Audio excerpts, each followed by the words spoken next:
Podcast. We're going to talk about how to get yourself excited to lose weight, right? Excited, literally. Now, that's not usually something you kind of put together with weight loss, but we're going to talk about how to actually do that. And it really comes down to two things, right? So it is kind of the obvious step, which I think a lot of people focus on, which is the excitement of actually losing the weight, looking different, feeling better, all that great stuff. But the other side of actually getting excited about something is how much work and effort we think it's going to take on the flip side, right? So there are two sides to this equation. You've got to understand that. We can't just focus on the one where you get really fired up because, that might last for a day or a couple days, but it's not going to last long. So I'm talking about how to get excited about losing weight and stay excited, right, for a long time. So the first part is really focusing in on, again, the benefit of it, right? All the pleasure you're going to get out of it. Now, this is something you've got to do somewhat consistently, okay? Because you'll do it one day and you'll feel really excited, but we're going to always kind of regress back to the average. And so your average in terms of weight is a reflection of how you averagely think about things, okay? So what we're looking to do is not just change your body so you lose weight. In order to make that happen, you need to change your thinking. And so you need to reinforce these new thoughts. You can't just have one day where you're really motivated and expect that that's going to last. It's not. You have to have a process in place to keep yourself motivated. And so you can do this very simply just by doing it regularly. But the simple questions are, what do you want? Why do you want to lose weight? Right? If you imagine yourself at your goal weight, right? And this is a great technique to really imagine it and put yourself into it. Again, in the Program Yourself Thin course, we're always talking about clarifying and connecting to who you want to be.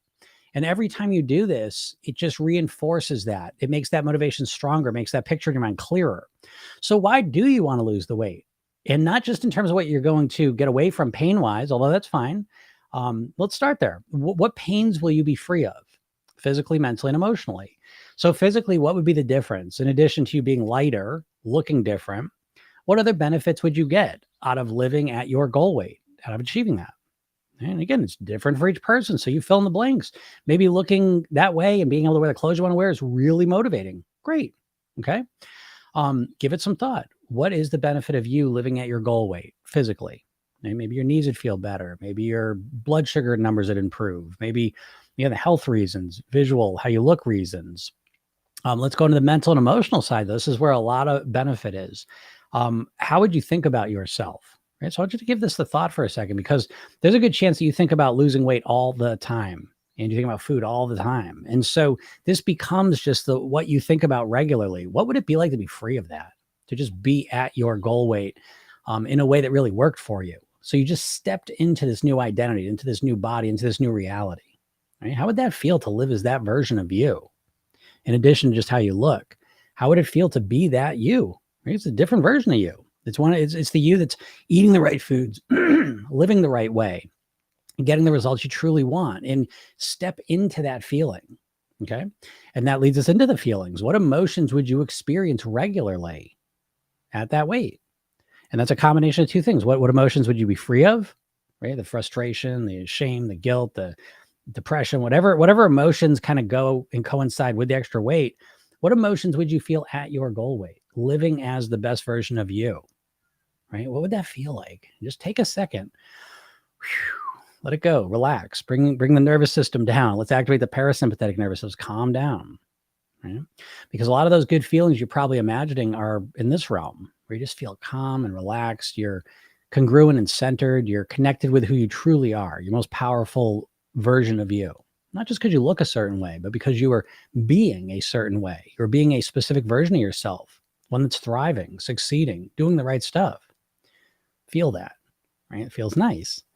Again, as I said, you can't just do this now and just expect it's going to last. You got to do this regularly. Again, the Program Yourself Thin course is the cornerstone of the program. Every night, 2 minutes, we're using a technique that lets us connect to this. Okay, so make sure you're regularly connecting to what the benefits are. You need to keep reinforcing that pleasure. Now, the flip side, right? What do you have to do to achieve the weight loss? This is where it gets interesting.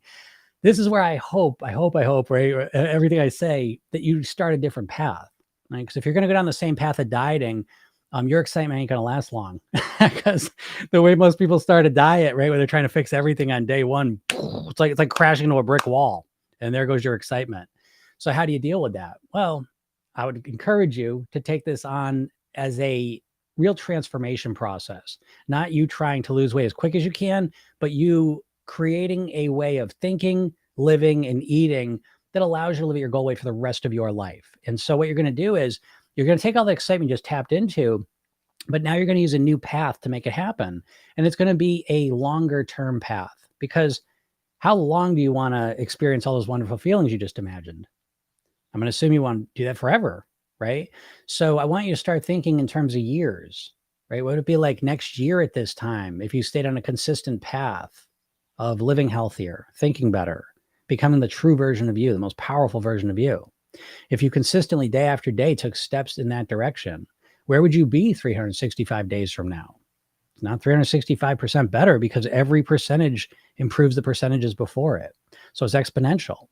And so if you start thinking longer term, you don't have to make it a miserable process starting tomorrow. It could be something comfortable and simple starting tomorrow that brings you in that direction. It may be going for walks. It may be drinking more water. It may be eating more fruit. It may be saying no to the second helpings, right? It could be anything, but make it comfortable. And then once you get used to that, then you add a little more to it and you improve on it, just like you'd improve on anything else in your life, systematically and intelligently. And before you know it, you're a completely different person. And this is how you stay excited. This is how you get fired up and really want to do it genuinely. Okay. It's both of these things here. All right. So give yourself a little bit of time, connect into the pleasure some more, and really take a few moments and think about, what would a longer term time frame look like? What would it be like if I was still at this next year at this time? Start extending that time frame intentionally, because that's again, that kind of like stretching our mind. That's how you stretch your mind to think about weight loss in a different way, is start to extend that time frame in which you're thinking of. All right. And once you do all this stuff, I think you're going to find that you can get very excited to lose weight and you can maintain it. All right. So good luck with that. If anyone has any questions, feel free to ask them. How to stop eating junk food? That is a good question. How do you stop doing it, right? It's not just one thing. Again, what I would suggest, if you're serious about it, I mean, you could just stop eating it, right? Okay, great. And that'll last for a couple days, right? So I would rather look at the patterns of eating junk food, okay? Because you're not eating junk food all day and night long, right? It's happening at certain periods, probably in the afternoon, probably at night, and I would start to look at when the most junk food is being eaten pattern-wise, habitually. And then I would go start to work on that. So where is the worst and the most junk food being eaten? Is it at night? Is it in the afternoon? Is it after lunch? Where?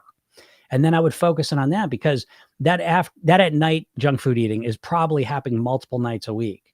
And so I would chunk that behavior down from being like, oh, every day I got to stop myself eating junk food, to I really want to work on my nighttime junk food snacking.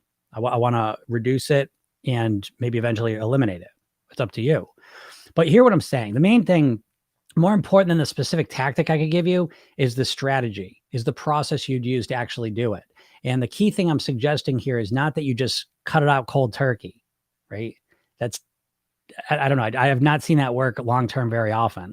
And instead, I would strategically approach it. I'd start to gain some awareness of, when am I eating the junk food? What's going on here? Specifically, what mood am I in?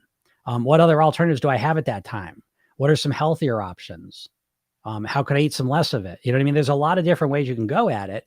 And when you give yourself more options, you can choose the option that's most appealing to you, right? Because again, the idea that you're just going to stop it instantly is the hardest one, because you're just using willpower to stop yourself. And so we want to be more strategic and have a couple different options available to us in different situations. When you first start a diet, the first couple of days, you're fired up with all the motivation, right? And willpower, but that doesn't last. So again, you want to recognize, you want to have some strategies for when you're really fired up and motivated. And then you want to have some strategies, most importantly, for when you're not fired up and motivated. What are you going to do in those situations? Right. And chances are you probably have zero strategy in that situation. I've got multiple ones. And so I'm not always this willpower master, not at all. What happens is I've got an abundance of strategies available to me. And so if I'm really focused and motivated, I can use some willpower. Great. But if I'm not, I'm feeling tired, feeling wobbly, a little sad, whatever the emotions are, I'm kind of the hungries. I've got other strategies I can use, and they almost always serve me. Yeah, sometimes I eat the food, but very less and less and less and less and less constantly over the years. All right. So that'd be my suggestion. To not think about losing weight, probably be the first time in my life, would feel amazing. Jessica. All right. So you bring me to my main point that I always want to make. because I want to point this out, that in Program Yourself Thin, it's an inside out approach to mastering your weight, to living at your goal weight for the rest of your life on your autopilot.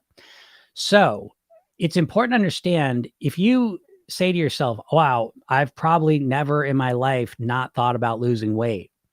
What you have to understand is that is your mindset. That is your mental programming. And you're always thinking about losing weight. And it presupposes that you're overweight, right? You can only lose weight if you're overweight, right?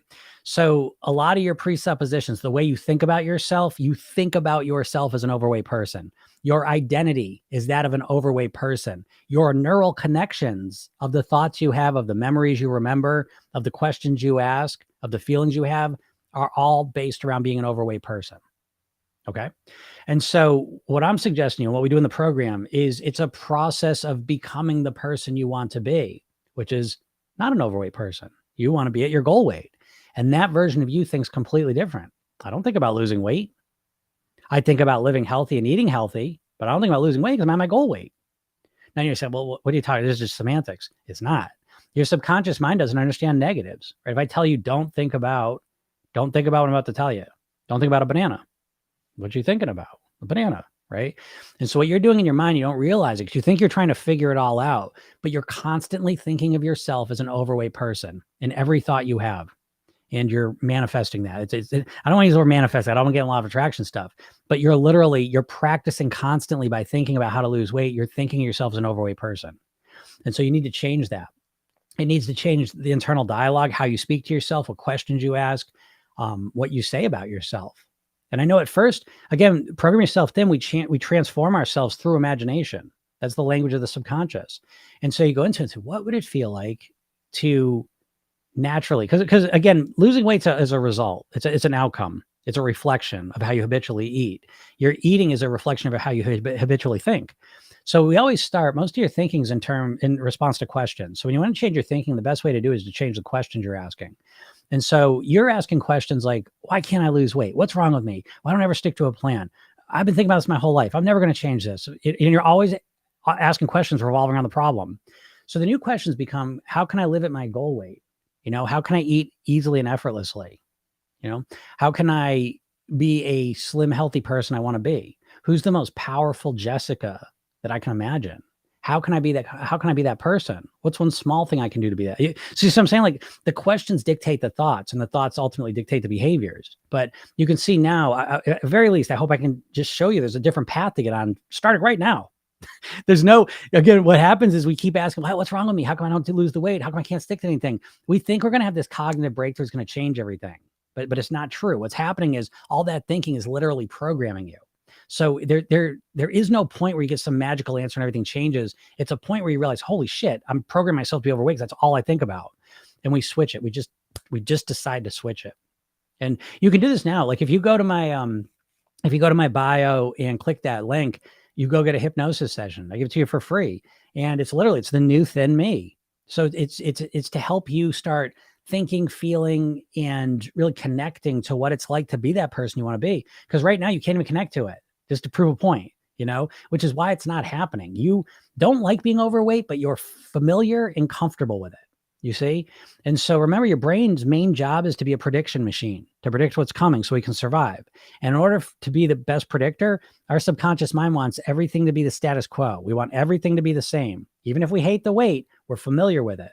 Okay. So you have to understand that part of the process of mastering your weight, from being overweight to being at your goal weight, is changing the way you think and really connecting to what would it be. It's like learning another language in a way. It's easier than that, but it's in the same ballpark.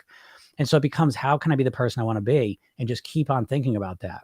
So I hope that, and I'm glad it would feel amazing. So keep thinking about that stuff. I'm at my lowest weight now. Nice job, Jill. Jill's killing it. And Jill, I got your question. I'm going to get to you, because I do have a certification program for Program Yourself Thin coaches. So I will let you know about that. And great job, Jill. You're doing awesome. There's Vicky. I didn't know it. Did you? You did. Oh, Vicky. I was thinking about that. I was like, should I say a different word? I'm like, I don't see Vicky. I'm going to say it. What makes you so interested in weight loss? I mean, you do this job for years. I wonder what's the motivation behind it. Cena, that's my daughter's name. spelled a little different. That's crazy. I've never seen this. My motivation really comes from my father. My father died at 54 of a heart attack. I was 9.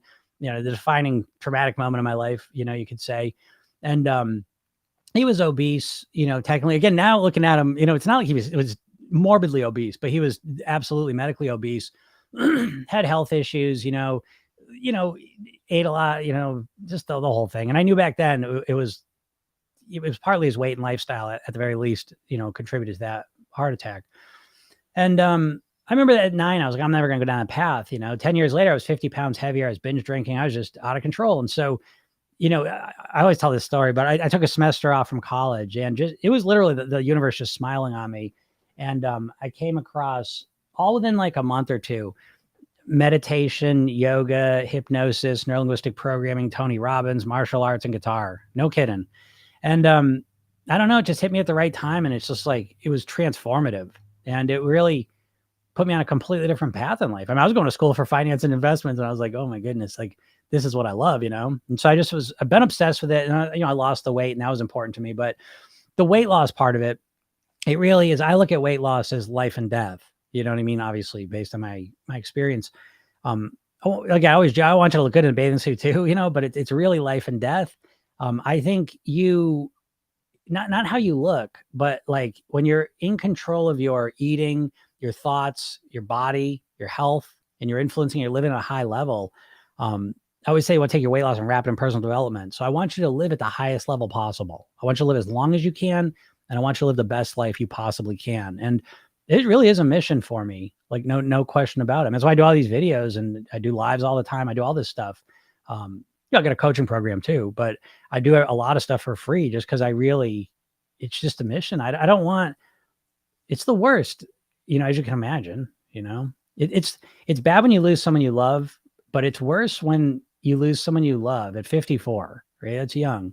And I'm 9, my brother's 6. And it's like, it didn't have to happen, I think that's the worst part of it all. And so, that's where it all comes from for me. I can lose weight. I just can't stick to the diet. I look at myself sabotaging my progress. Why? That's a great question. And I'm going to reframe that for you. I don't think you're sabotaging yourself. I think in order to understand my answer, you need to understand that your mind, you have a conscious and a subconscious mind. The conscious part of your mind is your prefrontal cortex. It's about 10% of your brain. It's where the part of you that knows you should lose weight, knows why you should lose weight, knows what you should do, tries to get you to do it. That's where your willpower is. And then there's your subconscious mind, which is 90% of your brain anatomically. And this is the part that runs all your habitual thoughts, feelings, and behaviors. Okay. So when you go on a diet, basically what you're doing is you're using this willpower, this small part of your brain to try and fight against your subconscious programming, your eating habits, your lifestyle habits, how you think, and you try and fight against it and repress it. And you're usually able to do that for a couple of days, maybe a couple of weeks. And then you just can't keep it up because the subconscious part of your mind is run mostly on autopilot. You don't have to remember to eat the ice cream at night, right? You don't have to remind yourself, they just automatically do it. So your subconscious mind is run on autopilot, and your conscious mind, you have to be very, very aware. It takes a lot more energy to run your conscious mind than your subconscious mind. So when you're trying to lose weight, what you're doing is you're using your conscious mind to fight against your subconscious mind. And it's not up for the task. So what you're calling sabotage, I'm just calling, willpower exhaustion. You know what I mean? It's not even willpower exhaustion. It's just, you're not set up that way. You're set up to be on autopilot. Your brain is not designed for you to be mindful and conscious all day long. If it was, life would be a hell of a lot easier, right? If we just did what we should do, like that, life would be a lot easier, but we don't. We do dumb shit that we shouldn't do and we don't want to do. Wow. Because your subconscious mind's in control, and your subconscious mind's not logical and rational like your conscious mind. Your subconscious mind's really associative or Pavlovian. It just links things together. So it's like, yeah, you want to lose weight and you shouldn't eat ice cream if you want to lose weight, but your subconscious mind's like, okay, it's 8:00. Holy shit. What a day. This was hard. The high point of my day here is sitting on the sofa and eating ice cream. Let's just do this. It feels good. You know what I mean? That's how it's thinking. So, so I don't think of it as sabotage. You know what I mean? I just think if it's a natural, kind of endpoint that at some point you consciously you get tired, you get bored, you get sick, you get distracted. Next thing you're doing back to your normal stuff. Because you've done this, right? Where you've been real intense with your diet and you lose some weight. And then you always go back to how you used to be, right? Your behaviors are always staying the same. So anyways, program yourself. Then what we're looking to do is use your conscious mind to program your subconscious mind, to reprogram it. So you start naturally and automatically doing the things thinking, doing, and eating the way that a thin person does on autopilot. That's the key thing. I'm not sitting here consciously throughout my day picking all the foods. I'll give you an example what this feels like. It's brushing your teeth, right? So brushing your teeth is an automated habit. It's a subconscious habit. You don't really have to think about it. You just do it automatically when you wake up and go to bed, whenever you do it. And it's mostly on autopilot, right? You're somewhat aware of it a little bit, but it's primarily an automated behavior. And that's one that you installed, your parents helped you install. Now it just runs automatically. So it's basically that idea, just with more behaviors and thoughts, feelings, and behaviors that lead you to be the weight you want to be. But we want to program into your subconscious mind so they just run on autopilot. That's the goal. That's so funny, Vicky. You must have just your ears like wiggle a little bit, like, oh, I see Jim's on. Banana. Just totally agree. My mind is not used to positive thinking towards myself. Yeah, Jessica, right? Exactly. That's exactly it. It's not used to positive thinking towards yourself. And that's what you need to change. Do you have advice for someone who has reached their goals but became overly obsessed with exercise? Yeah, I do. I say the same thing to anyone, whether getting obsessed with the food or the exercising. I think it's important in this situation to have a clearer, more well-formed outcome, which is just a better goal. And so I don't think the goal should ever just be physical. I think that's a path of problems, to just make it about a weight, to just make it about kind of physical, body fat percentage, muscle gains, things like that. And I think you want to give it more meaning. And the meaning I always aim for is this. It's simple. Is even let me back this up. When I say the word thin, what I mean specifically is you at your goal weight. Okay. And what I mean by goal weight is the weight that makes you the healthiest and the happiest, the weight that gives you the best quality of life. And so I would apply the same thing to your health, or your exercise. Which exercise gives you the best quality of life? Because that takes into account that there's other pieces there, right? If we get so obsessed with exercising that relationships start suffering that are important to us, well, now all of a sudden the quality of life starts dipping, you see? And so I think if your North Star that you're aiming at is the best quality of life possible, I think that naturally kind of brings in more balance. And so that's what I would suggest to you as a first step. And then obviously if you take that into account and, move forward with that, we could talk about that. Jilly, thank you. I love to help others. This isn't just weight loss; it's a total life-changing program. Yeah, Jill. Yeah. I'll definitely, I'll let you know all about it. That's what I spent last year. I spent the whole year certifying a group of program yourself thin coaches. So yeah, I'll be in touch with you about that. Don says, I lost my mom when she was 56 and also avoidable. So I resonate. Yeah, you get it, right, Don? So that's what I mean. It's, I always say that with, we're living in a trance, as a culture. When it comes to food, we're living in a food trance. I mean, think about, geez, you're seeing millions and millions of food ads in your life. You have to think of every commercial is like a hypnosis session, and so they're always trying to influence how you think about the food, minimizing the effects it has on you, getting really focused on the pleasure of just eating it. It's a whole thing. And so, like even now with the way we eat, I mean, geez, you gotta see the numbers of like, how the increases in obesity and diabetes, type 2 diabetes, at least in America. I mean, it's absolutely jaw dropping. And so it's like, for that to happen, it's not just that there's a lot of food around now. It's that the way we think has been influenced, because it's literally life and death. It's like, again, I go back to cigarettes. Cigarettes is probably the most clear thing, where it's like, for a lot of time, people didn't associate with cigarettes like that they were harmful. They didn't associate lung cancer with cigarettes, which seems crazy now. So, the way we think about the food that we're eating and put in our body, we've been conditioned systematically to minimize the effects. Oh, sugar's fun. It's for you. And so it's candy and bright colors and youthfulness. And, so we all have like odd responses, unnatural responses to these foods. And I think it's important to reframe that. Chuck says, can you recommend any books to reinforce? Oh, and you're welcome. What's that say? Flicks? Flixi Flicks. Flixi Flicks. I don't know what that means. Can you recommend any books to reinforce the thought process? Oh, yeah. What do I like? What are some of my favorites? I love the NLP books, Using Your Brain for a Change, Frogs and the Princes. I love that. Transformations was good, depending on how deep you want to go. Tony Robbins' Personal Power book. I'm a big fan of that book. Really good.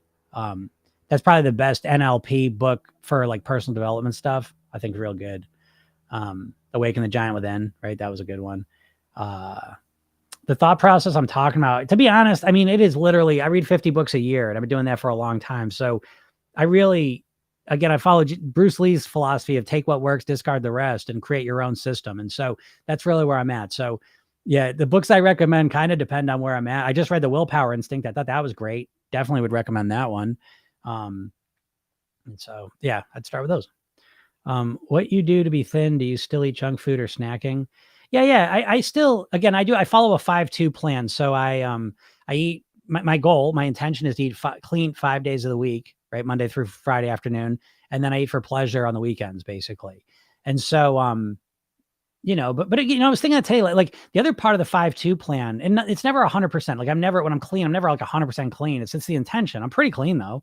And then on the weekend when it's for pleasure, I'm not going crazy, but everything's relative, so if you eat 5 days of a week really clean, when you have that pleasure eating, you're not going bonkers. You're eating more, sugar or snacks or whatever than you typically do, but it's not like way off the charts, so yeah. So what I would refer to is I call this strategic eating. I think you need to eat strategically. You need to structure your eating in some way, because the point of this is, and this is so different than a diet.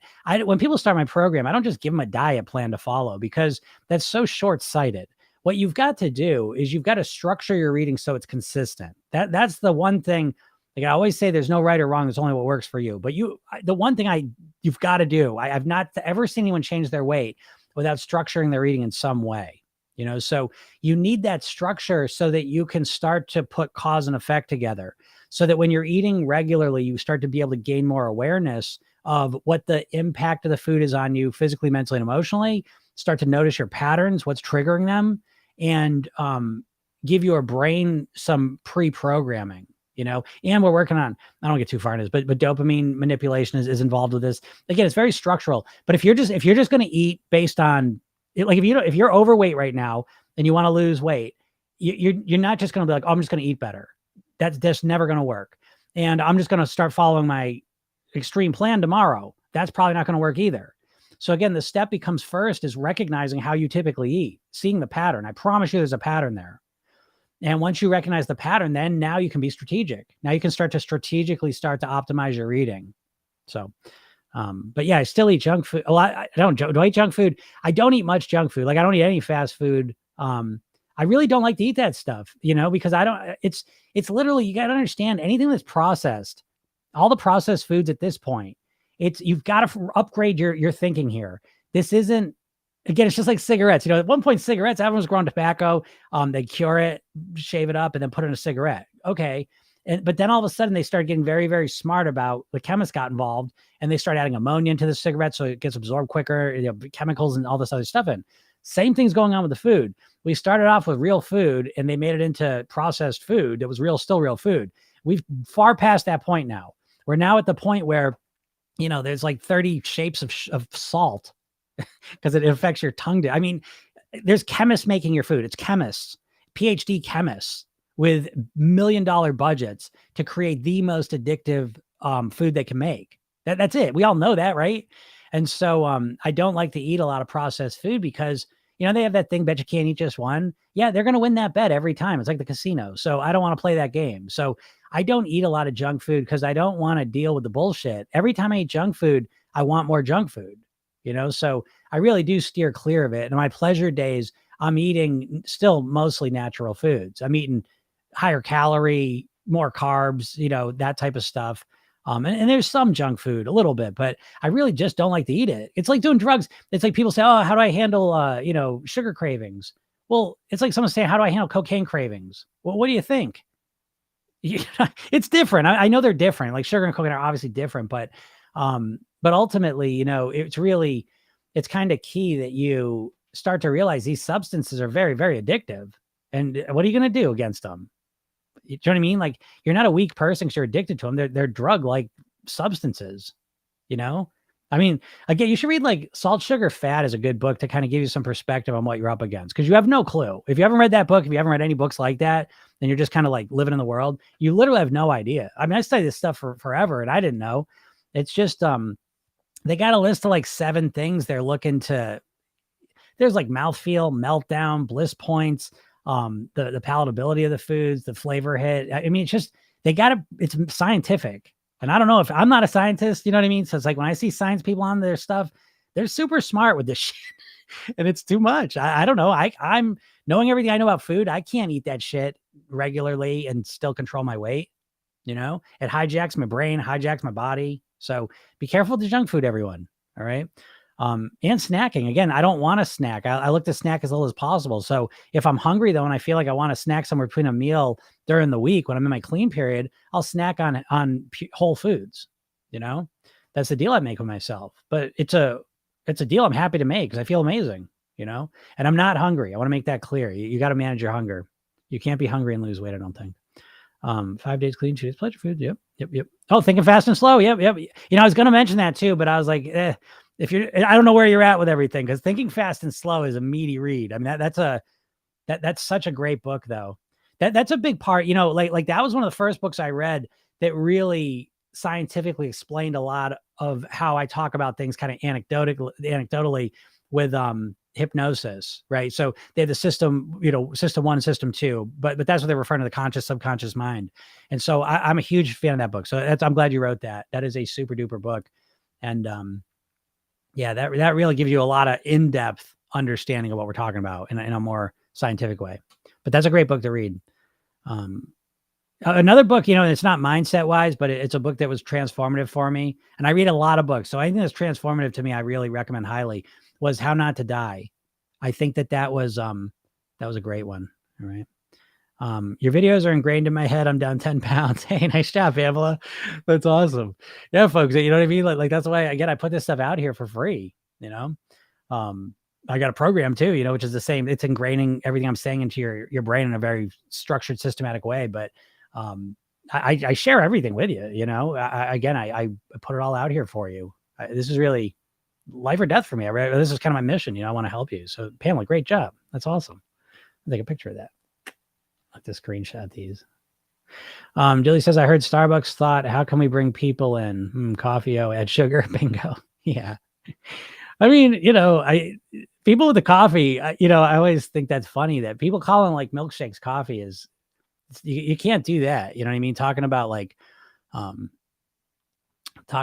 how we frame things, you know, people like, oh, I get my morning coffee. Well, if your morning coffee is half cream and half sugar and half coffee, that's a milkshake, you know, call it a milkshake. How can I lose weight with having an empty cellar? I don't know what an empty cellar is. Empty cellar. That was probably a miss thing, but it could be some word I don't know of. Yeah, let me know what cellar is, and I'll do my best to answer that. You know, I made a video, and I knew this was. I love my morning milkshake. Which, by the way, I mean, if you want to have a milkshake in the morning with a coffee thing, it's again, I always say there's 3 hours of weight loss, right? There's reduce, replace, remove, and remove is the hardest one. You know what I mean? That's what everyone wants to do, just like cut it out completely. And I mean, that's going to be the fastest results, but it's also the hardest one. So I like to have like alternatives. And so remove, replace, reduce, replace are the two that sometimes are easier. You know, anything that's better is moving in the right direction. You know, that's the idea when you progress over perfection, just consistently being better day after day. You know, that long-term time frame, we don't have to take everything on all at once. People with the weight loss are just so impatient and they overwhelm themselves by trying to fix everything on day one. You know, if you get nothing else out of what I'm saying, just stop doing that alone. It's asinine and stupid. But again, we're just been conditioned to just be like, oh, that's how you do it. Cause we're just constantly giving that message, you know? What's the healthiest pre-workout drink for energy? I don't know. I'm not really a workout expert in any way. I did do a series a while ago, The Elite Body, where I interviewed some of the top trainers and nutritionists on the planet. That was really interesting. Did I ever ask them that? I don't remember that. So I couldn't answer that for you. Sorry. It's lodged in the brain. Natara, I'm sorry. I don't know enough about that. I would, I don't know enough about that to talk to that. Sorry. But I will say, I mean, it's the same answers for everyone. Listen, there's action and acceptance. Those are the two forces of loving your body, right? Is taking the proper actions and doing them consistently. And then at some point we are who we are as well, and there's the acceptance piece. We want to work on both of those.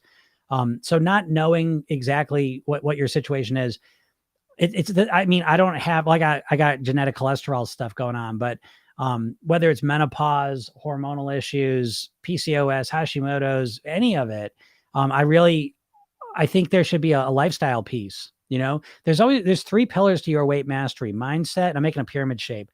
Mindset on the bottom is the most important, then lifestyle, and then the eating strategies. But without the lifestyle, I don't know. It makes everything hard. And a lot of times you're not getting the results you can truly get. So when I say lifestyle, I'm talking about proper sleep, proper hydration, relaxation, breathing, nourishment, nourishing your body with solid food, movement, meditation, gratitude. So again, not really understanding what that is with the brain that you're dealing with. I can almost guarantee you that focusing on those lifestyle habits I just mentioned will at least help you. They're not going to hurt you. And so whatever your situation is, it can help that. Sometimes I think that without sugar, I can't live. I don't know what to do. Okay. Yeah, that's fair. I mean, again, that just kind of highlights to some degree that the whole weight thing is revolving around addiction. You know what I mean? And so I'll tell you, man, like, the weight thing is just so unique. It's so profoundly unique because it's like drug addictions, but it's not, because those you can just stop and never do them again. This one here, we're kind of always interfacing with the addictive substance. So it's very, very unique. I think it's interesting that you say that, because without the sugar, I can't live. I don't know what to do. That does get to the beliefs we have about these foods. Those are the beliefs that usually accompany addiction. What's addiction on the simplest level? To me, I always think of it as like when we think something that's harming us is actually really pleasurable, And so, how to reframe sugar? I don't know. Like, part of it, I would suggest this: take 10 minutes, 15 minutes and go to YouTube and search how sugar is made, just as a starting point. Then do another one and see like how sugar affects the body in the first 15 minutes or whatever, one of those videos. And I think part of that just helps you start thinking about differently. See if that helps you at all, think differently about it. Yeah, Jill says, yeah, I used to just cut it out, right? It don't work. The one that struck a chord was the video where you talked about the consequences of losing weight. Oh, the positive ones. Yeah. Right. I know. And that's another cornerstone of my program. It's really pleasure-based motivation, right? Because all your motivation to lose weight is always wrapped around pain. You step on the scale, see a picture of yourself, clothes don't fit, someone says something shitty to you, I got to go to the doctors. And it's like, it's all this pain you feel and you freak out. That's it. I got to lose the weight. And then you do some really extreme thing and it doesn't last. So ironically, like the pain that actually, or the motivation that really lasts to help you really master your weight is pleasure-based motivation. And what that is exactly what you're talking about, where you're clarifying and connecting the person you want to be. You're connecting to that. You're stepping into that version of you want to be. And when you do that consistently, my program, we do that every night. It's a 2-minute technique you use because you connect to who you want to be. And it's like a commercial for your best self, right? Think about that. You're surrounded by commercials for shitty stuff that's going to mess your life up, right? And, or at least not make it any better, really, past a momentary pleasure. And so there's no commercial for you to be the best version of yourself. You know what I mean? Like to really hold that up and focus on it. Cause that's what creates motivation, is consistency. You know what I mean? Like looking at that thing. So, that's interesting that works so well for you, because that's what we use in the program. It's, we do use the redo and rehearsal technique. So the redo part is you kind of go back over the day and you can either correct something or install something. So you work on it that way. But then it always follows up with a rehearsal technique, which is where you're connecting to the person you want to be. You're jazzing yourself up. You're getting motivated about that. And then you're kind of, anticipating tomorrow and kind of programming tomorrow you want to have, because we all have some idea how tomorrow's going to go. We all pre-program our lives, like tomorrow's going to be Tuesday. You have a pretty good idea how tomorrow's going to go from the time you wake up to the time you go to bed. Pretty accurate. And within that, you have a pretty good idea how you're going to eat, all of it. And so it's helpful to kind of do that consistently, play tomorrow through as the person you want to be and connect to the person you want to be consistently, because that's how you build up the neural pathways, the muscle memory of being the person you want to be. Hope that makes sense. Is raw honey better than sugar in our coffee? That's a good question. And I guess it depends on what you mean by better. I mean, raw honey to me, I'll take every day over sugar.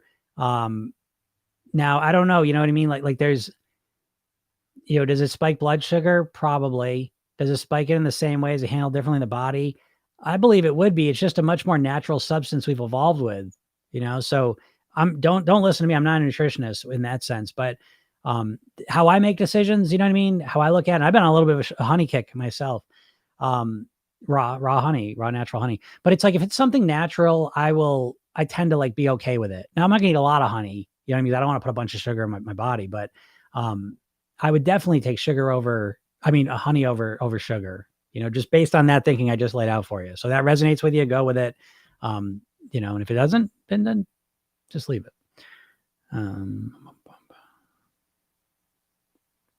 I researched that it causes weight gain, and I've been really wanting to lose weight. I also have PCOS, had a history of cholesterol. I know, Natara, all I can tell you is this, because I just put a video out here like that. If you're overweight, it's because you're overeating. Now, what does that mean? I don't, part of me doesn't like making videos like that because I don't like to simplify something. And I know what I'm doing, but I make it because I think there's a lot more people out there that have this belief in the back of their head. Oh, I'm in a menopause, I can't lose weight. Oh, I got this hormonal thing, I can't lose weight. And I definitely think there's absolutely physical things that can make your weight loss a lot slower. Like there's no question about it. However, ultimately, the amount of calories you're bringing in, is the number one thing that you can influence to change your weight, regardless of those things. Now, again, I think you should have that lifestyle piece in your situation should be the primary focus. I would focus on the lifestyle piece before I even got to the weight. I would create a solid foundation of lifestyle. So my sleeping improves, my hydration's good, I'm more relaxed and calm, I'm breathing more properly, I'm nourishing my body with high quality nourishment, I'm moving more, and I'm comfortable and connected to my body, I'm meditating, quieting my mind down, increasing my self-awareness, and I'm feeling more grateful, okay? And I would get that down, and then I would go to work on the eating. And, even if you don't end up losing the weight you want, you're still going to feel a lot better. My cholesterol has gone down during this program. That's right. Yeah, Jill, I know you said that. That's great. I'm always craving something to eat. I need to get some weight done. I'm tired of focusing on dieting. Yeah, I mean, the dieting focus is the biggest shift. I can't, I always say this, and I can't explain it scientifically, but I've seen it so many times in my program where people, they got this diet mindset and they're just thinking like a dieter. And I don't know, sometimes it takes different amounts of time, but usually 4 or 5 weeks, it kind of comes to roost, and they're like, I haven't lost any weight yet. And I said, well, how you living? How you feeling? This? How I feel amazing. I feel great. I've been sleeping better, and this is better, and this is better, and this is better. But the weight's not coming down. And I said, well, what are you going to do? You're going to quit because you're going to lose weight and you're going to start another diet, or you're just going to keep going? Like, I'm going to keep going because I am feeling good, and we'll see what happens.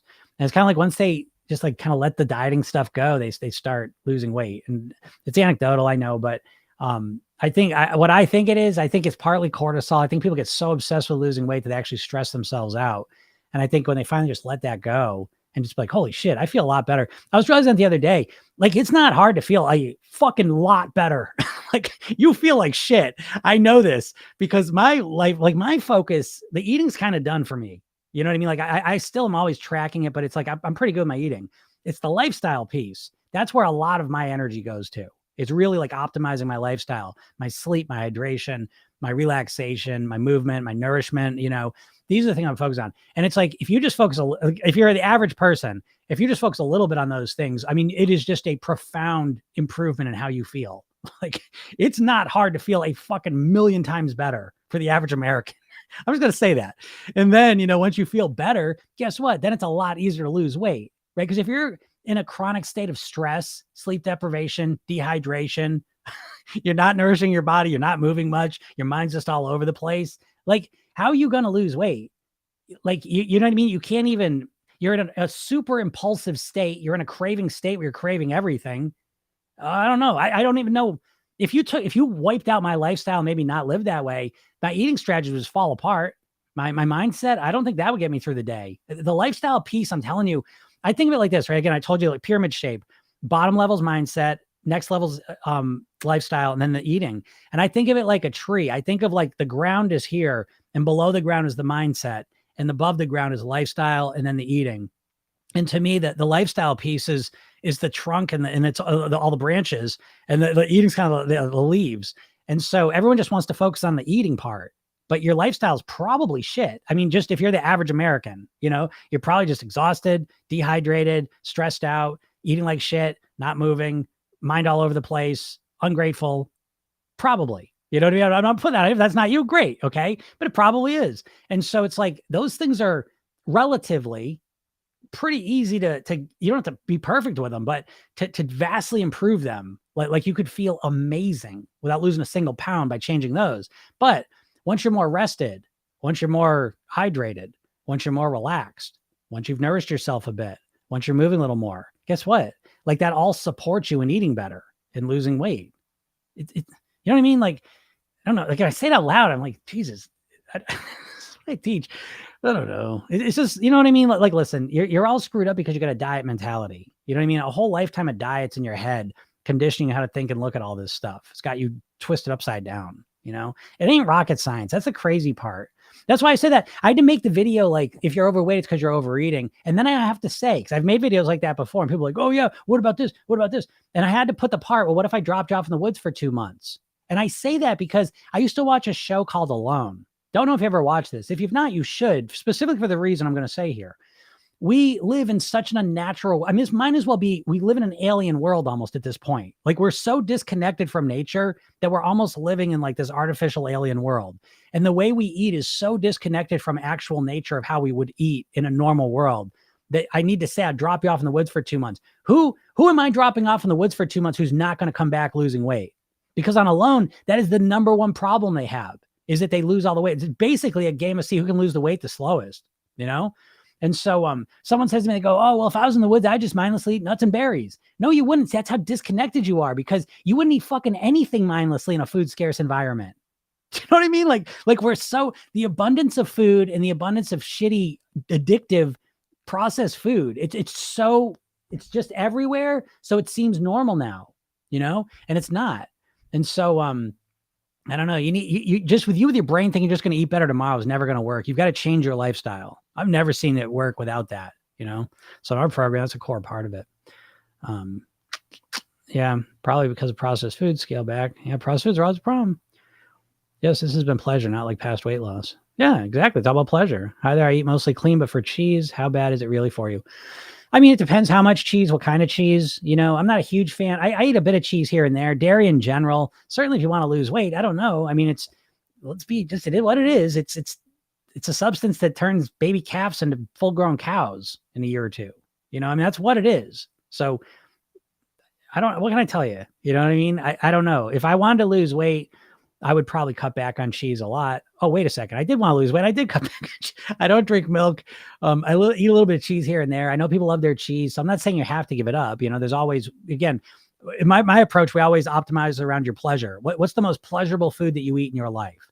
Great. Keep that. Please don't get rid of that. As a matter of fact, we make that the central point of the whole eating plan. But yeah, how bad is it really for you? It depends what kind of cheese it is. And depends on your body. You know what I mean? Like, so there's just a lot more detail that. Thoughts on diet soda? I don't like diet soda. You know, again, it calibrates your tongue to an unnaturally sweet level. So never mind that there's no calories in it. Never mind that it may cause you cancer. I don't really believe that. But what my big problem with is it calibrates your taste to unnaturally sweet levels, so that natural whole foods taste like bland and boring compared to that. You know, so the more diet sodas you're drinking, probably the less natural food you want to eat, because they just taste boring and bland, you know. Stubborn belly fat. Well, you know, it's just fat in general. Again, just clean up the diet. The more natural foods, you know, the less calories you'll be able to deal with that. Do you have a YouTube channel? Yes. It's Jim Katsoulis. Jim Katsoulis, Katsoulis. Great show. Thank you. I appreciate that.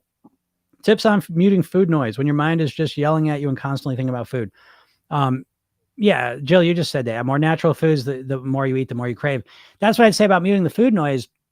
The first thing I would do, again, is the lifestyle piece. Your lifestyle is probably dictating more of your food noise than anything. I mean, all the commercials are too, but you're not getting away from those.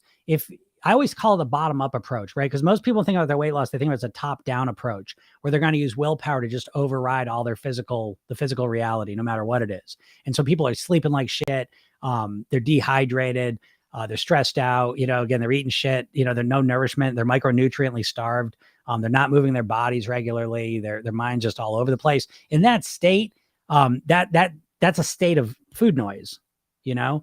So again, in the program, the lifestyle piece, it influences the bottom up factors, your energy levels, your hormones, metabolism, your moods, your ability to think clearly, your cognitive, energy. All of these factors are what we'll look, because again, it's a holistic approach. Program Yourself In is a holistic approach to mastering your weight. I can't just tell you how to eat better. That's what every diet does. How's that working out for you? You need to have a structured approach from the bottom up. Again, I'm sitting here, I'm able to eat, I'm able to follow my eating plan because my mind's calm, I'm more relaxed, I'm breathing, I've nourishing the hell out of my body, so my micronutrient needs are met. I'm feeling good. I'm hydrated, so that feels good as well. I'm feeling comfortable. I'm connected to my body. I move. I feel alive. I feel good.